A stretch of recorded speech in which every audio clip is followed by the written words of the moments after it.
How's it going, everybody? Bryan Alvarez here on Wrestling Observer Live. We are here every day, Monday through Friday, noon Pacific, 3 Eastern, Sunday, 3 Pacific, 6 Eastern. Well, I'm not here every day, but I'm here today. Thursday here in this program. I feel like death. But I am here, and I'm going to talk about all of these shows here today. No, I don't have COVID. I took another test today. What I have is 2 kids. These vectors. Everybody's gotten it. I was the last holdout. Now I have it. But you know what? I'm back here today. Mostly because I don't know where Mike is. He's probably not going to be here today. But anyway, who cares? We got a lot to get into today. We have, you know what I was most sad about yesterday missing the show was I couldn't do the NXT report. So maybe I'll talk about it a little bit today.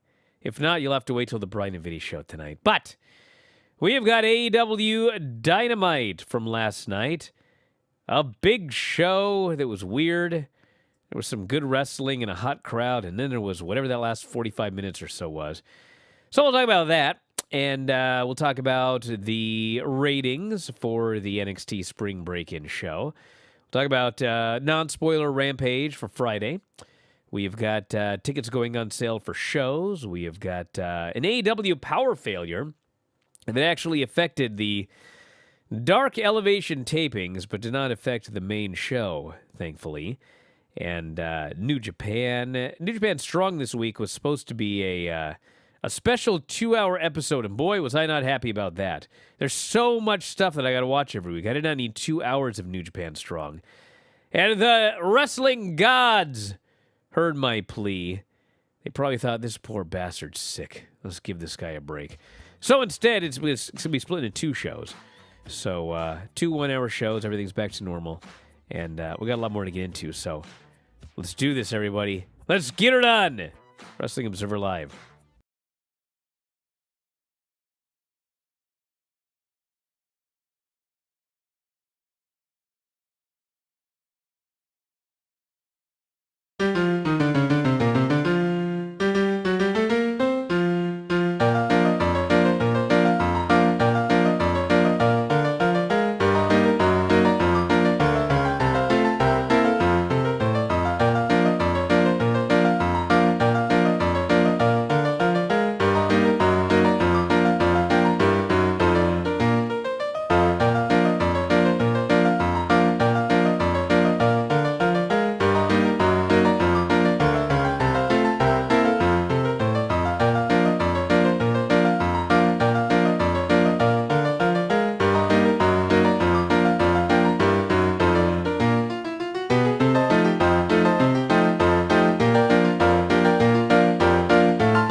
AEW Double or Nothing is going to be taking place later this month, so I decided to bring back my trivia video. That is right, today we got AEW Double or Nothing trivia. Let's go ahead and play. Question number 1. Who did Hangman Adam Page eliminate to win the 21-man Casino Battle Royale at AEW Double or Nothing 2019? A. Joey Janela, B. MJF, C. Orange Cassidy, or D. None of the above?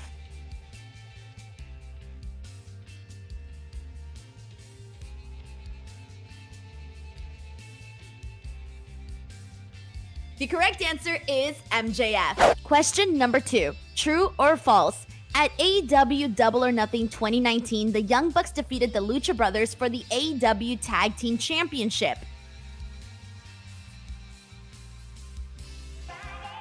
Back in the show, Bryan Alvarez here, Wrestling Observer Live. Mike Sempervive, also of WrestlingObserver.com. Let's do a little bit of news here, then we'll get going today. And then I'm going to tap out. You know what I did before the show? I napped. I never Me too. Yeah, I know. All right, the spring break-in edition of NXT. 661,000 viewers on the USA Network, up 14.6% from last week. Highest viewership number the show's done since January 4th. 33rd on the cable charts, 0.13 and 18 to 49. Obviously, the NBA playoff did very, very well. And Special had a big increase with females, up 75% from last week. People over 50 up 21%, which was the main reason for the viewership increase. The average age of an NXT viewer remains like 60, 62 years old or whatever. And I don't think I'm going to review all of NXT. I know Mike did it yesterday, but later on, if I have time, I got to make a point here. And I'm actually not even sure I can make on national radio, but I'm going to try anyway. So that was the NXT numbers. Take more cold medicine before you do it. It ought to make it entertaining. Oh, dude, I'm already in a mood. I already had one guy banned from the chat for just. Well, I can tell. I mean, look the way you started this show. Oh, am Mike going to be here? He probably won't be here. Who cares?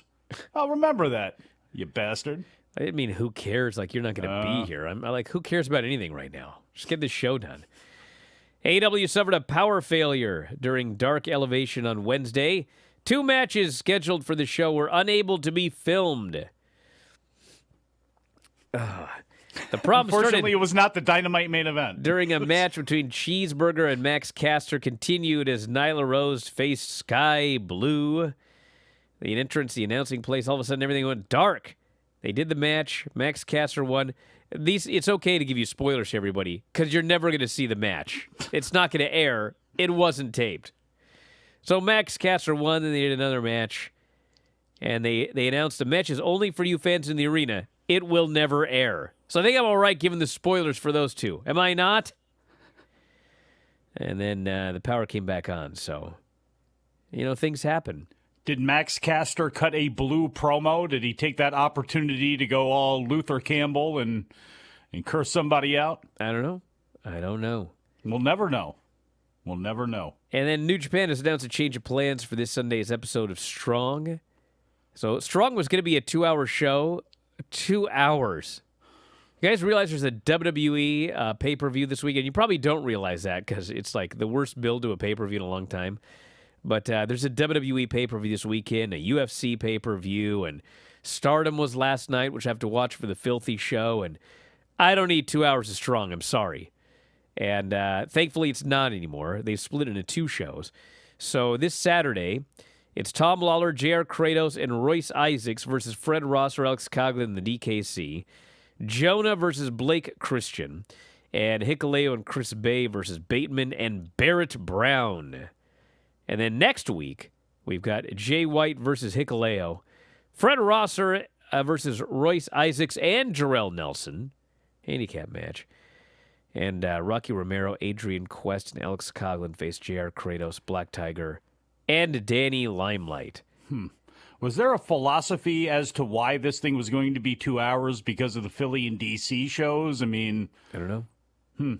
No clue. Well, they made the right decision, to be honest, so... Yeah, they did make the right decision.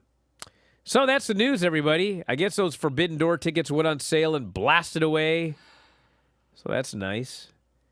And, guys, what do you want out of me? What do you want out of me here? Oh, my.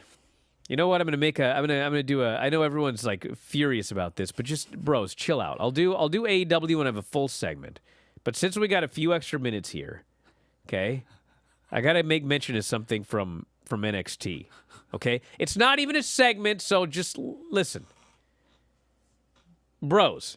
Okay, I realize that you know who's in charge of NXT right now is Shawn Michaels, but I can't blame him because I don't think this is coming from him. But, he's a nice Christian man. Probably doesn't go on a lot of porn sites, right? Isn't that a theory? I should probably ask Craig. But, so I'm watching this NXT show. You might see another Shawn Michaels. And they're doing this segment with JC Jane and Gigi Dolan, and they're at the beach. And they got no clothes on. And they're doing this segment, and they're running around and, spilling out everywhere. And we just had that interview with Ember Moon where they were told to dress more like Mandy Rose. And Mandy Rose is the champion. And they're always out there posing, and she's always in her outfits and everything like that. And, bro, there's no young people that watch this show. There aren't any. This show the viewership is so old, okay? Viewership's so old, it makes us look young. Hold on. Now, it's like, I was actually, what I was going to do is I was going to have you, I'm not going to do this because it's just like, I can't bring myself to do it. What is it? I was going to have you name a type, and then I was going to see how quickly I could find that type nude on the internet, okay? Okay. It would take me, you could name brunette, whatever. Okay, it take me, and it's not just me. It's anyone listening to this right now. It's gonna take you 2 seconds to find an example of someone that looks like this nude. Probably doing a lot more than just being nude on the internet. Okay, bros, it's 2022. Okay, your idea to get young viewers is to put women in bikinis on television, brother. Guys. Like, I can't believe it. It's not gonna work, bro. If anybody wants to see good-looking women or men, for that matter, wearing a lot less than anyone's wearing on NXT, it's 2 seconds on the internet. Okay, this ain't gonna work. Now, let's move away from pulchritude. You guys know what yesterday was? It was May 4th, okay? Some of you nerds probably have heard May the 4th be with you. It's Star Wars Day, okay? Now, I'm one of those nerds now because my daughter loves Star Wars, all right? So my daughter's like totally in all this Star Wars stuff, but I don't want her watching a movie where some guy's getting his hand chopped off with a lightsaber. So I try to find everything I can that a kid could watch, all right? So one of the things I found the other day, just bear with me. One of the things I found the other day was a documentary about the making of Star Wars, okay? And they're interviewing George Lucas, who was the guy that created Star Wars, and he's talking about film studios in the late 60s and the early 70s. Now, everything was changing, okay? And all the old people, does this sound familiar? All the old people were retiring, okay, from these studios. These studios were being sold.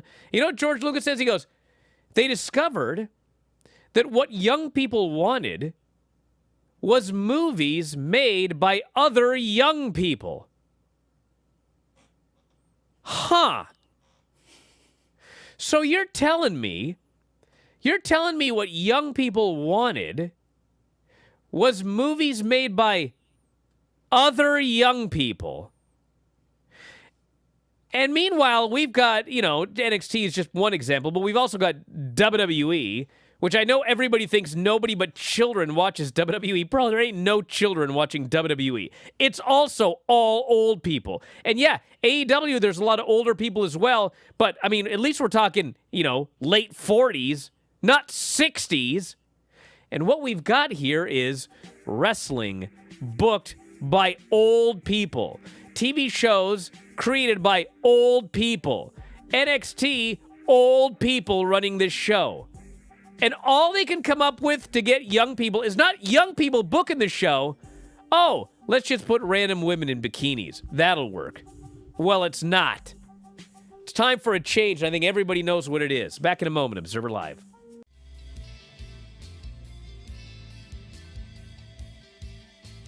The answer is false. While the Young Bucks did defeat the Lucha Brothers, it wasn't for the AEW Tag Team titles. It was actually for the Triple A Tag Team titles. Question number 3. Who won the Casino Ladder match at AEW Double or Nothing 2020? A. Scorpio Sky. B. Darby Allin. C. Orange Cassidy. D. None of the above.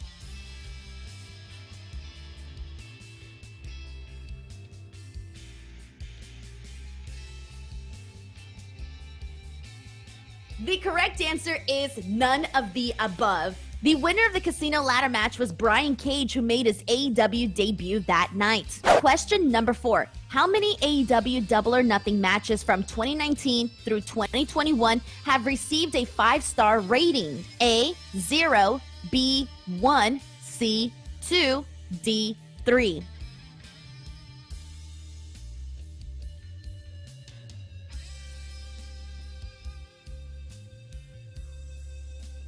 The correct answer is 1. And it was the first AEW Double or Nothing event in 2019. It was the match between Cody versus Dustin Rhodes. It received 5 stars. Question number 5. How many title changes have occurred between the 2019 Double or Nothing and the 2021 Double or Nothing? A, 1, B, 2, C, 3, D, 5 or more.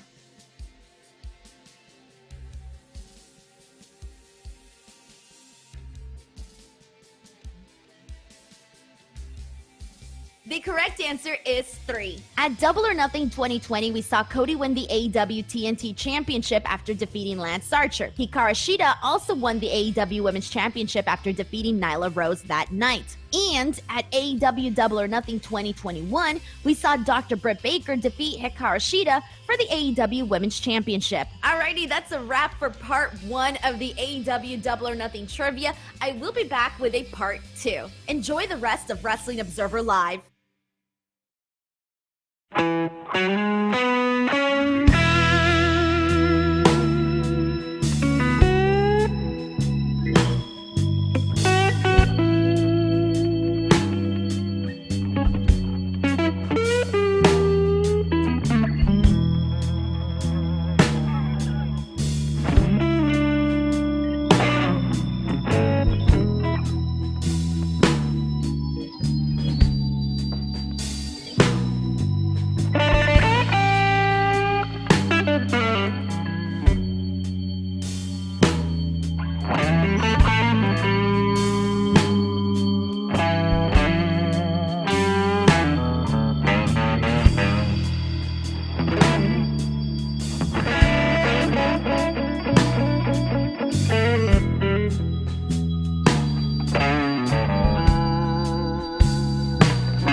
To say that I'm moving on.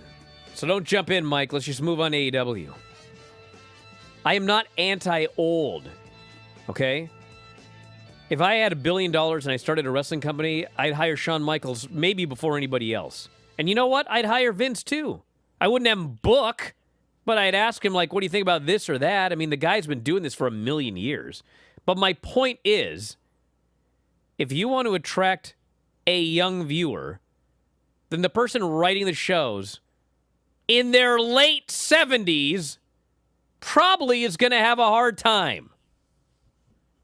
All right. AEW Dynamite. The show was a mix of highs and lows, brother. Owen Hart Foundation Cup qualifier, Jeff Hardy and Bobby Fish, was a weird match. Jeff Hardy looks like he is in tons of pain, and he is slow. But the fans love this dude. And like every time he did one of his high spots, they went crazy. Every time he teased anything, they went crazy. He had the senton, they went crazy. And he won. And then the Young Bucks came out and they had a moment with the Hardys, and then they moved on to check on Bobby Fish. And from watching Jeff move around, I mean, if we're going to do this match in AEW, let's do it quick. So I think that match is coming here pretty soon. We had a fabulous William Regal video package. This was so awesome, training this poor bloke, Wheeler Yuta. And then Bryan Danielson, Jon Moxley, Wheeler Yuta beat the Butcher, the Blade, and Angelico. I don't care what happened during picture-in-picture, okay? On television, they ruined these guys. They smashed them. They pummeled them. They bloked them all up. And then they did the triple submission, and Danielson triangled, as Regal calls him, Angelico, and got the win. So they're getting the big push here. And we got to talk about rankings later, okay? Don't let me forget, Mike. We had Ricky Starks and Powerhouse Hobbs meeting with Jungle Boy, Luchasaurus, Christian Cage. And Jungle Boy said, listen, you guys want a tag title match? We've been thinking about it, and we will give it to you.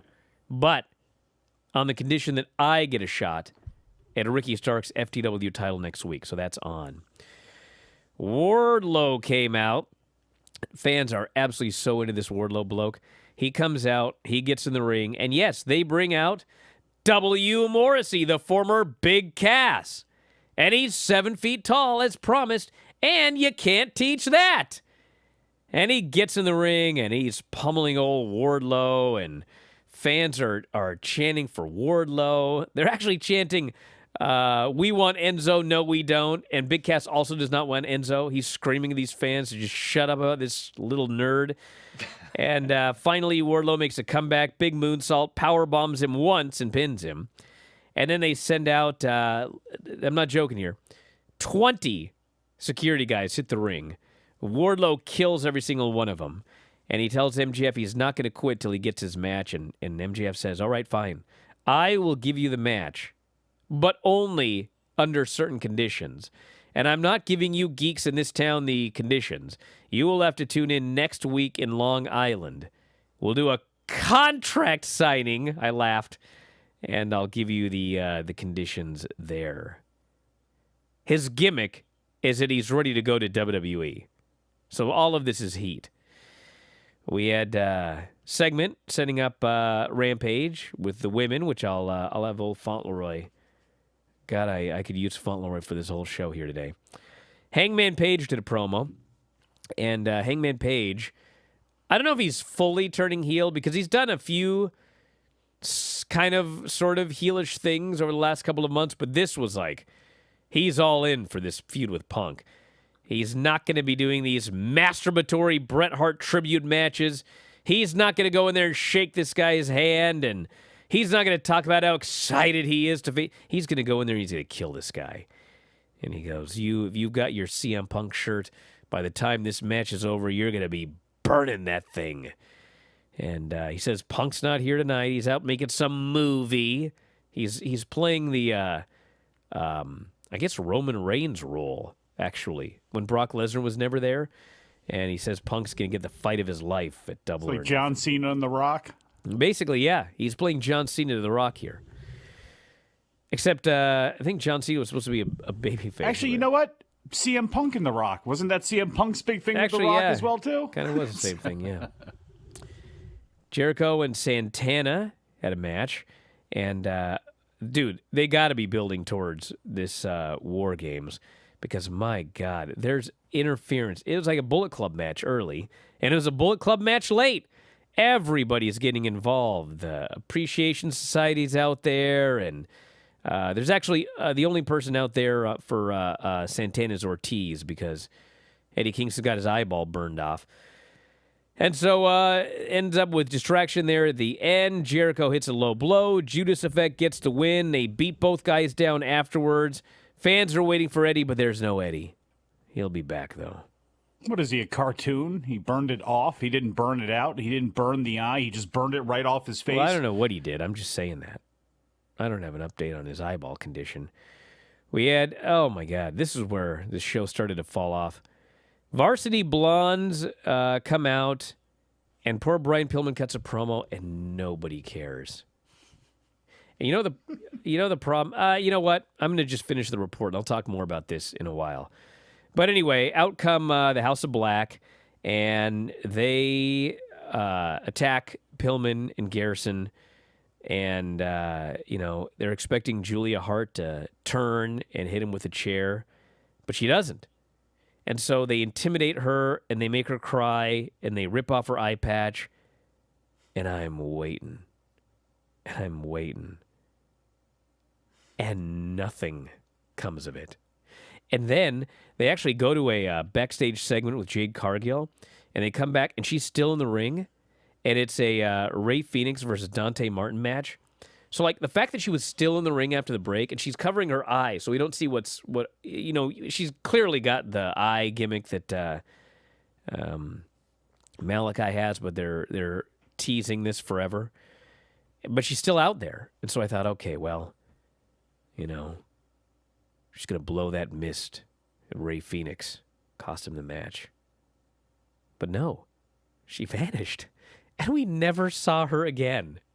And so Rey Fenix and Dante Martin, it's like, I'll talk about this match later too. But if you want to see the most incredible moves you ever saw, have I got the match for you?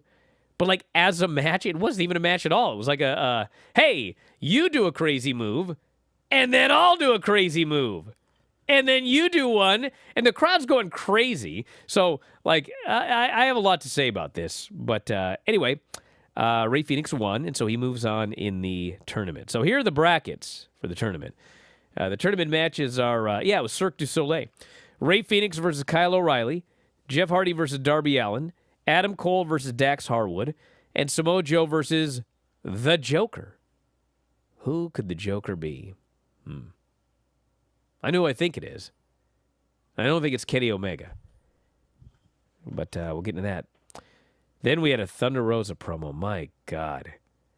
So it wasn't even so much the promo, but how much time did they devote to this? She's out there talking forever, and nobody cares. And then she calls out Serena Deeb, and Serena Deeb comes out, and she starts talking forever, and nobody cares. I didn't think it was really bad.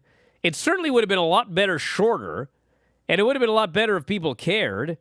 But they set up the match at Double or Nothing, and I'm watching the clock, and it's like, dude, we got a unification match still to come, and these two are still talking. And they talked, and they talked, and they talked. And I thought, we're running out of time. Maybe they're not going to plug the matches for next week. But they did. And Excalibur's no longer going 3,000 miles an hour. So they take us through the Rampage lineup, and they take us through the Dynamite lineup, and they just took their time. And I'm like, dude, we are running low here. And then they go backstage for John Silver. Johnny Hungy does a promo. And they're taking their time. So by the time Mercedes and Deanna got in the ring, they have 9 minutes of TV time left. 9.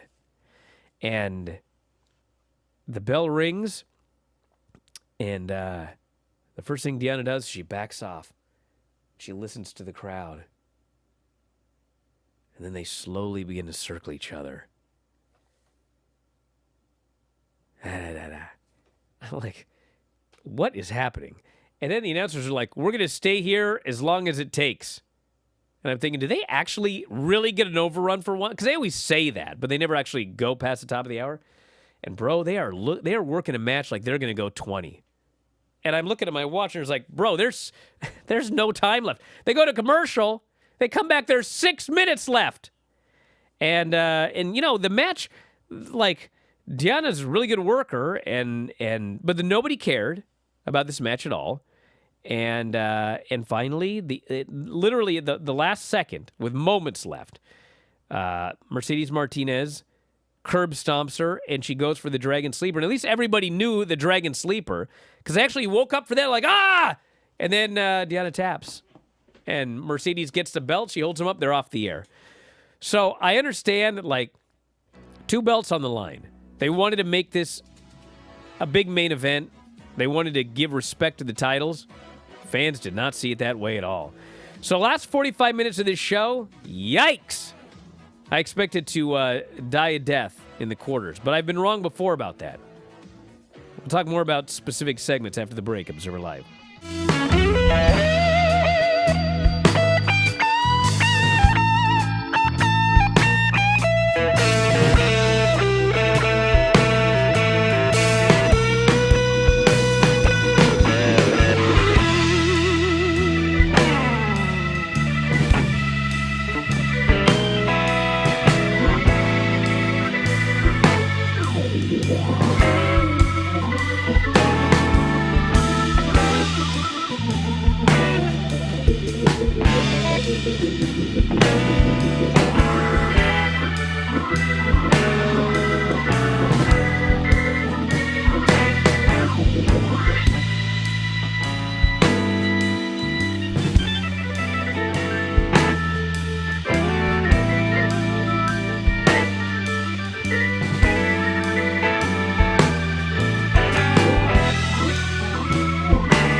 Hey there, everyone. It's Denise Salcedo, and I am back with part 2 of my AEW Double or Nothing trivia. Let's play.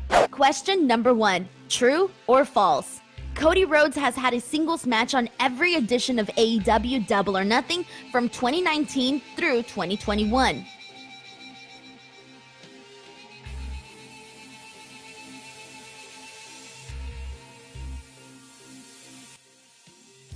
The answer is true. In 2019, he wrestled Dustin Rhodes. In 2020, he wrestled Lance Archer. And in 2021, he wrestled Anthony Ogogo. Question number 2. Who was not in the AEW Double or Nothing 2021 Casino Battle Royale? A. Wardlow. B. Dustin Rhodes. C. Penta El Cero Miedo. D. All of the above.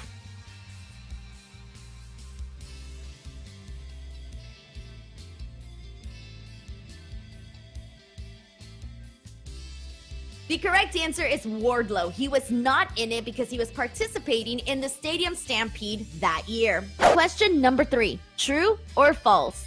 Kenny Omega has had a singles match on every AEW Double or Nothing from 2019 through 2021.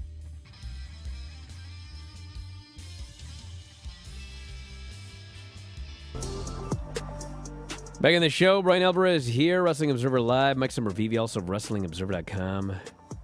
Let's get this Fauntleroy thing over with today. Don't give me any crap today, yo. Docteur, Britt Baker, DND espère lui être Jamie Hater vers... Wow. Speaking the Deutsch? Absolute idiot. Huh. I want in Dutch, you... I said Deutsch, German. I'm not talking about you, I'm talking about that other moron. You're all idiots. Let's try this again. Jiminy Christmas. Dr. Britt Baker, DMD and Jamie Hater versus Tony Storm and Ruby Soho. Konosuke Takashita versus Jay Lethal. Hook versus JD Drake. Owen Hart Foundation Cup qualifier. Riho versus Yuka Sakazaki. I hope you feel better soon, Daddy. Don't even start that. What was I going to talk about on this show? I'm going to talk about something on this show. What did I want to get into? You had a bunch of things that you decided to put off until this third segment here. I did. You know why? Anything in particular that you... I'm a professional, and I got the timing perfect for the entire... Oh, yeah. I did. Jesus I Christmas. literally ended the review right as the music hit because I'm a pro. You didn't have it timed right. No, I actually did. Had it timed perfectly, thank you. Yeah, all right. I actually did. Do you want me to rewind the show? Dom, did I not have that timed perfectly with the music? You did. There were like 2 seconds left. Thank you. Oh, will you kiss that? You, oh my I mean, it's not like it didn't happen and everyone heard it. I think I'm going to take the day off tomorrow. I'm feeling ill right now having to do this show with you. I'm starting to catch the vapors through the internet here from you. Vapors? Yeah, whatever it is you got. All right, so this Julia Hart thing, guys, I don't know what's going on here. Well, I mean, I know what's going on. Here's the thing. They take their time, okay? And they're clearly taking their time with this one here. But this segment, I mean, it starts out with Brian Pillman doing a promo. And absolutely nobody cares about this guy's promo. And you know what part of the problem is? Which actually brings me back to NXT 2.0. He's not over in the way people want him to be? No. This spooky stuff sucks. Okay? It sucks. You guys remember Bray Wyatt? I know, you know, one guy who was all mad. He was like, Bray Wyatt was the most over guy. Bro, he was not the most over guy in the company. I don't care if he sold some shirts, bro. If this guy was the most over guy and the biggest merchandise seller and the biggest, all of that, you don't fire that guy, okay? They took him off TV and they fired him, all right? Then, who was the female fiend? Alexa Bliss. Where's she? Oh, she's nowhere to be seen. Then we got, what's-his-face on NXT? Joe Gacy. He's the new spooky guy. You guys seen the quarter hours for Joe Gacy's stuff? Bro, collapsing. And nobody cared about Joe Gacy and Braun Breaker on Wednesday. I don't care about some of you that like this. The greater audience does not care about this spooky stuff. And, bro, when poor Brian Pillman has to go out there and he has to do the line about how did he describe? He was like, her life force has been. What did he say about Julia Hart? Anybody? He said something about how, you know, something spooky had happened to her and it had sucked out her life force or something. And she's standing there all sullen. And, like, nobody cares about the spooky, okay? So he's doing this promo and nobody cares. And then he gets all fired up. And I thought when he got fired up, he actually did a decent promo. He's all, turn my life around and let's do this. So he calls out the House of Black. So the House of Black come out, and they get in the ring, okay? And they're in the ring, and Brian Pillman Jr. and Griff Garrison are there, and Pillman's got his fists up, and he's just challenged them to a fight. So he challenged them, they show up, and he just stands there. And finally, the House of Black's like, all right, fine. And they beat the heck out of this guy and his buddy. And I'm like, God, this poor guy looks like such a geek right now. And they pummel him, and they pummel him, and they beat him down. And then, you know, I think, you know, all the fans are expecting that Julia Hart's going to turn. But she's still with Pillman and Garrison.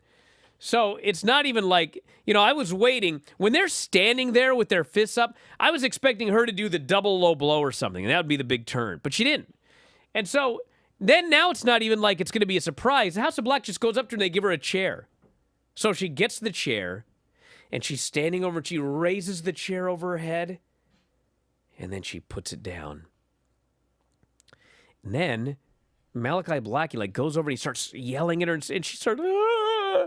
And I'm thinking back to all these horrible angles they did with women in WWE back in the day, where like they humiliate the women, and Trish Stratus barking like a dog, and 3-minute warning or whatever, and they're just she's crying and they're intimidating her, and she's and no one's saving her, and then Malachi rips the thing up and she just covers her face. And I'm like, this is very uncomfortable. What's the point? And I'm waiting, and I'm waiting. And then it's just like, well, we're going to go to the back for an interview with Jade Cargill. I'm like, okay. And then when they came back, she's still there. She's still covering her eye. And so I'm thinking something's got to happen. And nothing happens. This was Man, talk about a swing and a miss. I mean, this was like a swing and a miss. It was a horrible segment. It was uncomfortable. It was horrible. I wasn't. It's gone on for 6 months. Well, yeah, but I mean, months Wardlow went on for almost 2 with years a and bunch it of worked. people because they were far more over than Brian Pillman and Griff Garrison are. They're not even close to being over. You debut the House of Black, you set it up, you get Brody King in there, you get Buddy Matthews in there, and it's looking like it's going to be fine. And then they're off TV for God knows how long. They're doing Dark or they're on Elevation. And it looks like we're going to get this storyline. It seems like it's coming to a head, and then it just disappears. How do you expect anybody to want to care about this? It has not been consistently in anybody's wheelhouse as a viewer. It came, it went. The last time everybody was in the ring together, I don't think anybody really cared. They didn't get revenge. They didn't avenge the girl. She just ended up sitting there moping on the steps where she could have just remained for this entire time. The whole angle has sucked. The whole story has sucked. And you bring it and you pull it back, and you bring it and you pull it back. Either crap or get off the pot, as the old saying goes with this. Either have a coherent storyline for multiple weeks that's on TV, you see it to a conclusion, you try to get people involved. If it's not working, then cut it short. Or you move it and you fix it, or you do whatever you need to do. They did none of that here. It just disappeared when it really wasn't working in the first place, and then bring it back, and it's like, we're supposed to expect anybody to care. Brian Pillman's not electric on the microphone. Griff Garrison's invisible on the microphone. They're invisible as a team on the main roster. Julia Hart in their situation hasn't been figured out. And then you have the House of Black that's sitting there with all of this talent. People can tolerate a little bit of spooky out of the House of Black if they're getting these guys in feuds that actually fit the level that they're at, which they're absolutely not getting. The whole thing is blown. And to put it on the House of Black you can't really do that. And about the spooky, because it's really not the spooky in this case. It's how they told the story. It's hold on. How they've told the whole story and how they've presented these people. It absolutely is. Well, listen, it is partly the spooky because every week, not every week, but on most weeks, Malachi Black does the spooky promo backstage. And they're in the shadows, and you don't know what they're talking about, and it's whatever. And, bro, I'm sure, listen. But Brian, hold on. did this. Out Other of have done this and made it work. Out of a million viewers, I'm sure some people love the Malachi Black promos. But all of the feedback that I get is always, I don't know what he's talking about. I don't care. I just want them to wrestle. Okay? Am I wrong? That's what everybody says about it. Can we just let them have matches? Nobody cares about the spooky promos. I'm not wrong about this. Now, somebody did ask. All right, it was not even asked. I didn't say that. What I said was they can handle a little spooky as long as it's being balanced out by the other stuff people want to see out of these guys. I don't even think we need any spooky, but fine. You can, if you want a little spooky, that's fine. But someone was like, trust the process. Listen, the Wardlow thing that I brought up, the process worked, okay? And you know what? They do long, slow builds for a lot of those storylines. And I actually believe, okay, I do believe. But you got to build it. Well, hold on. There's a well, big they are difference. building it, but this is my point. I do believe, obviously with that one. I do believe when they pull the trigger on Julia Hart, the place is going to go nuts, okay? I do believe that's going to happen. But I have seen. Does it sustain? It does not always work. The one example I'll give, which is not even AEW, but years ago when they had, what's his name? Ricardo Rodriguez. Yeah. He's got 85 different names. It was Ricardo. No, but who was he managing? What's this guy's name? Alberto Del Rio. It was Alberto Del Rio at the time, not El Patron, whatever. Anyway, the point is, so Alberto was a heel, okay? And they always wanted him. They wanted another great Hispanic babyface, okay? But, you know, they had their rules. He can't be like Mystico, the only luchador to ever win Wrestler of the Year. Like, God forbid, because he's short and he speaks the actual language of the... Anyway, so they got this Alberto bloke, and he's tall, and he's handsome, and he speaks English. Right up their wheelhouse. But, of course, he has to be a heel Because the only way they know how to get anybody over is you're a heel for a long time, and then eventually, we'll turn you babyface. So if you guys remember his babyface turn, it was like he was a heel, and then they teased it, and the fans got excited, and then they made him a heel again. And then they teased it, and the fans got excited, and they went back again. And by the time they turned this guy babyface, nobody cared. It didn't work. Because the presumption was, God, we've seen it a million times. You can go too long. You can drag it on to the point where people don't care anymore. And sometimes it works, and sometimes it doesn't. So there is no trust the process. There is no let it play out. Yeah, we should let the Julia Hart thing play out because maybe it's going to work. But, bro, last night was to me, one time way too many. It should have happened yesterday. Now I'm over it. Am I the only one? Do you remember how they decided to get Alberto Del Rio over as well? No. The Christmas episode where he ran over Mick Foley as Santa. That's right. That was the jump start. The next week, he was a fully vested babyface. Somebody else made a good comment, too, that I didn't think about. But, I was going to talk about Ray Phoenix and Dante Martin. Well, luckily, there's a Bryan and Vinny show tonight. But they were pointing out that they made a really big deal on the show about the Britt Baker match. They're doing the tag match on Rampage, and they made this big deal about how it'll be the first ever women's match to open Rampage, which actually is a big deal because, at the time that Rampage airs, the opening segment is always the highest rated thing on the show. It's like the old Saturday Night's main events. The main event kind of goes first because people watch the main event and they fall asleep, go to bed, whatever. And so it's like a big deal that this women's match is going on first.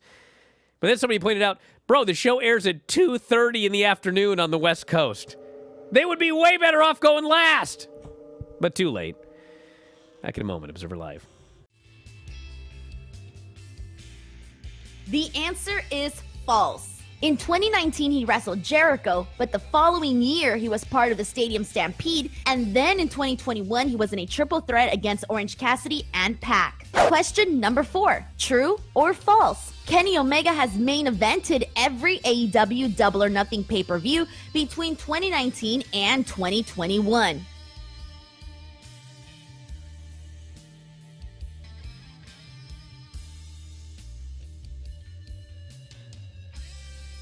And once again, the answer is false. He took part in the main events for 2019 and 2020, but for 2021, he was not in the Stadium Stampede match, which closed out the show. Question number 5. Name the 2 cities that have hosted an AEW Double or Nothing pay-per-view.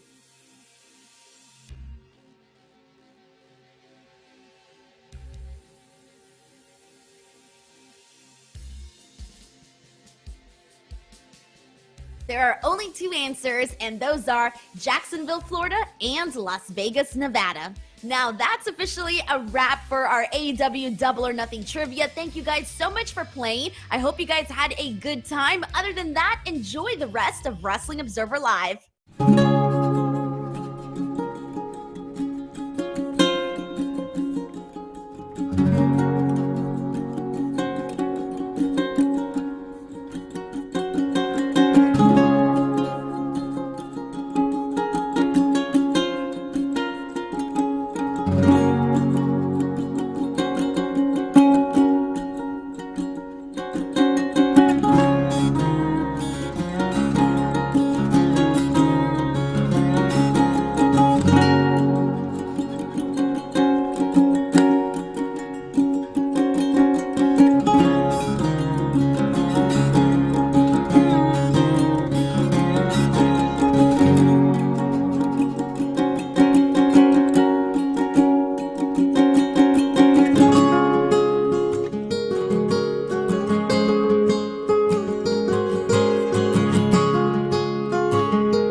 Back in the show, Bryan Alvarez here, Wrestling Observer Live. Mike Sempervive, also WrestlingObserver.com. You made it. Brandon Thurston put the Dynamite ratings out. 833,000 and a .32. It's dead. Back it up. So have you ever gone on my Twitter and post these numbers? Like, it's just madness and a bunch of idiots being idiots. But every now and then, like, someone who I believe is, like, totally sincere will just write this missive. And it'll be like, God, I'm so depressed. I just love wrestling. And it's so sad to see that it might actually be heading towards its demise. Like, they're totally sincere. And I'm like, bro, it's the NBA. Like, I just don't get how you can be on Twitter and not have any idea what's going on with these. You know what Rampage is going to do on Friday, everybody? There. Rampage is going to do, like, if it breaks 300, if it breaks, like, into the 400s, like, they should throw a party. It's probably going to be in the 300s. It's going to do a horrible, horrible number, okay? Raw's doing poorly. SmackDown did its all-time lowest demo on Fox. This show got killed. Only old people are watching. And I mean, dude, Look, it's going to happen until the NBA playoffs are over. You're exactly right. Quit being depressed. I know. But two things also can be true because there is, as we mentioned, AEW being in the 40s. Obviously, they have a lot younger fan base to kind of go off of. But it is important, no matter who you are, no matter what wrestling that you like, you know, wrestling continue to expand, get bigger. I mean, again, there are too many people that are still left over from the Hulk Hogan era of being fans. Like, that does absolutely need to get younger. Wrestling across the board needs to find a way to reach out and to grow. It does. That's actually true. Out of time, everybody. I'm going back to bed. We'll talk to you next time. Wrestling Observer Live.